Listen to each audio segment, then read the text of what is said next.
हरिओम आणि नमस्कार मित्रांनो, मी महाजन गुरुजी पुन्हा आपल्या सर्वांचं मनापासून स्वागत करतो. मित्रांनो, बुधवार दिनांक 14 जानेवारी 2026 रोजी सूर्यग्रहाचा मकर राशीमध्ये प्रवेश होत आहे. त्याला मकर संक्रांती म्हटलं जातं. प्रत्येक महिन्याला एक संक्रमण असतं. प्रत्येक महिन्याला सूर्य हा राशी बदलत असतो आणि ज्यावेळी तो मकर राशीमध्ये येतो त्याचं महत्व खूप अपरंपार आहे. कारण मकर राशी ही शनी ग्रहाची पहिली राशी आहे. 12 राशीमध्ये 9 ग्रहांना काही विशिष्ट राशी दिलेल्या आहेत. सूर्यग्रहाची राशी आपल्याला माहितीच आहे की सिंह रास आहे आणि सिंह राशीपासून 6वी रास ही मकर रास येते. म्हणूनच सूर्य आणि शनी यांचा षडाष्टक योग मानला जातो. शनीची जी ही मकर रास आहे त्या मकर राशीमध्ये सूर्यग्रह प्रवेश करतात म्हणून त्याला मकर संक्रमण किंवा मकर संक्रांती म्हटली जाते. तर यावर्षी 2026 मध्ये 14 जानेवारी रोजी दुपारी 3:05 सूर्य हा मकर राशीमध्ये प्रवेश करणार आहे. म्हणजेच आपल्याला मकर संक्रांतीची जी काही पूजा करायची आहे, व्यवसायाचा आहे, ह्या सर्व गोष्टी ज्या करायच्या आहेत त्या दुपारी 3:05 सूर्यास्तापर्यंतच्या काळात करायच्या आहेत. यात आपण सूर्योदयाच्या वेळेस स्नान केलं तरी हरकत नाही. तिळाचं उठणं वगैरे लावून आपण स्नान करतो. हा तिळाचा अत्यंत उपयुक्त उपयोग सांगितलेला आहे.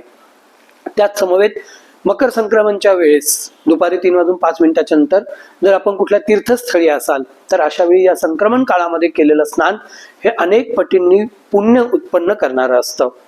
त्यामुळे 3:05 आपल्या आपल्या स्थानिक सूर्योदयाप्रमाणे साधारणतः 6:20 ते 6:25 दरम्यान संपूर्ण भारतामध्ये सूर्य अस्त होत असतो.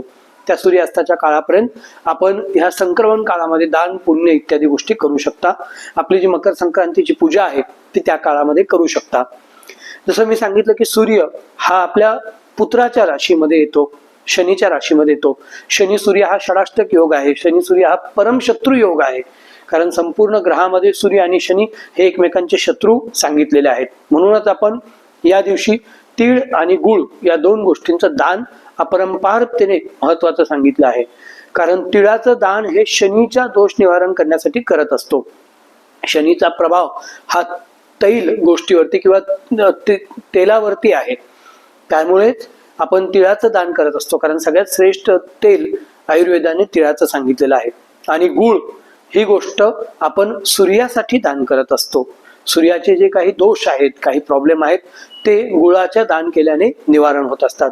तीळ आणि गुळ या 2 गोष्टी एकत्र केल्यामुळे जो वैरभाव आहे, जो दोष आहे, जो त्रास आहे, जो कुठल्याही गोष्टीमध्ये येणारी रुक्षता आहे, हे निवारण करण्याचं कार्य करत असतो. सूर्य हा शनी ग्रहाच्या घरी आल्यामुळं शनिदेव त्याचं स्वागत करतात आणि हा षडाष्टक योग हा वैरभाव नष्ट करण्यासाठी त्याचं प्रतीक म्हणून संपूर्ण भारतवर्षामध्ये हा उत्सव वेगवेगळ्या नावाने, वेगवेगळ्या रूपाने, पण साधारणतः याच काळामध्ये आरंभ केला जातो आणि याच काळामध्ये साजरा केला जातो. या वर्षीचं अत्यंत महत्व हे आहे की त्याच दिवशी षटतिला एकादशी आलेली आहे. पौष महिन्यातल्या कृष्ण पक्षातली जी एकादशी असते तिला षटतिला एकादशी म्हटलं जातं. ह्या एकादशीला सुद्धा तीळ उपवासाला चालतात आणि तोच पुण्यकाळ, तोच पर्व काळ आपल्याला 2026 मध्ये संपूर्ण 23 वर्षानंतर मिळत आहे. 23 वर्षापूर्वी मकर संक्रांतीच्या दिवशीच एकादशी आलेली होती आणि आज संपूर्ण 23 वर्षानंतर पुन्हा एकदा ही एकादशी आलेली आहे. त्या दिवशी तिळाचं दान केल्याने, गुळाचं दान केल्याने काही दोष नाही. आपण जे काही उपवास करता, एकादशीचा जर उपवास करत असाल तर त्यावेळी सुद्धा आपण तीळ आणि गुळ हे खाऊ शकतो. षटतिला एकादशीला तीळ गुळ खाणं हे अत्यंत पवित्र आणि श्रेष्ठ म्हटलेलं आहे.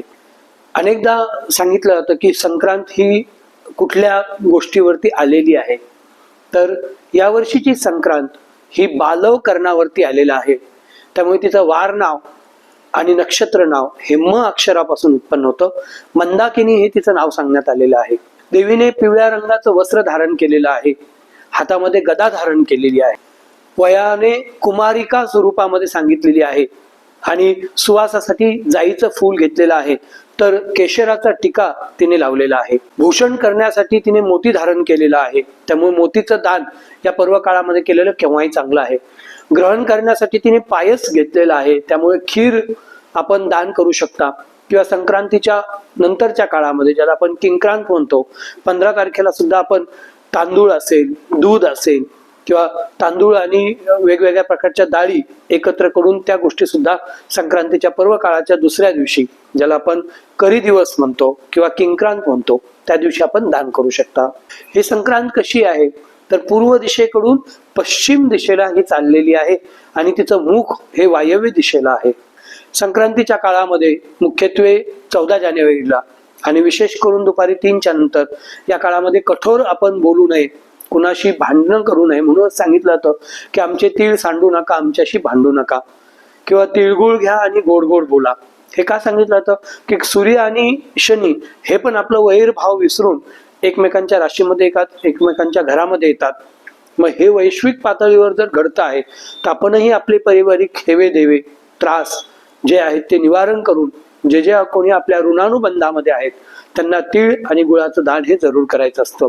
त्याने सूर्य आणि शनी हे दोन्ही ग्रह आपल्या आयुष्यामध्ये स्ट्रॉंग होतात. अनेकदा असं सांगितलं जातं की जी संक्रांत आहे ती अमुक गोष्टीवर आलेली आहे, ती गोष्ट त्याग करा, किंवा अमुक व्यक्तीवर आलेली आहे, अमुक नात्यावरती आलेली आहे.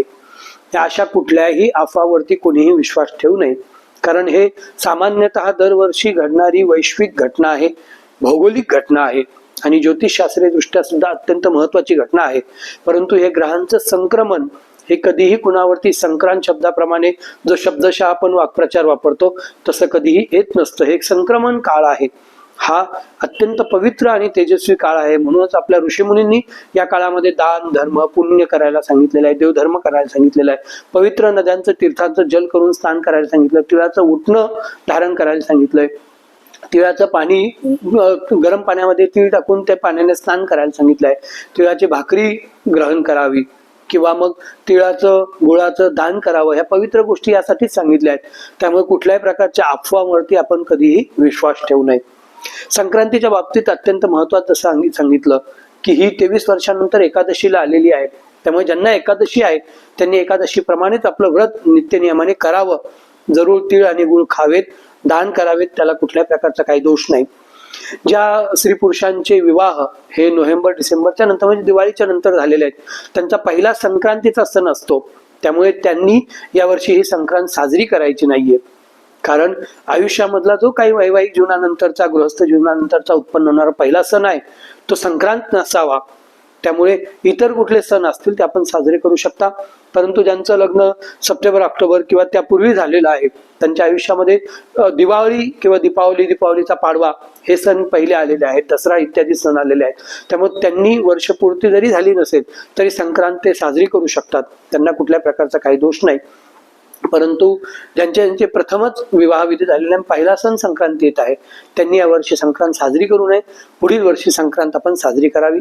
संक्रांतीच्या बाबतीमध्ये सुवासिनींसाठी आणि विशेष करून नूतन लग्न झालेल्या सुवासिनींसाठी जे काय आपल्या कुल परंपरेप्रमाणे नियम सांगितलेत त्या नियमांचं आपण पालन करावं आणि त्या अनुषंगाने आपण आपली संक्रांत साजरी करावी.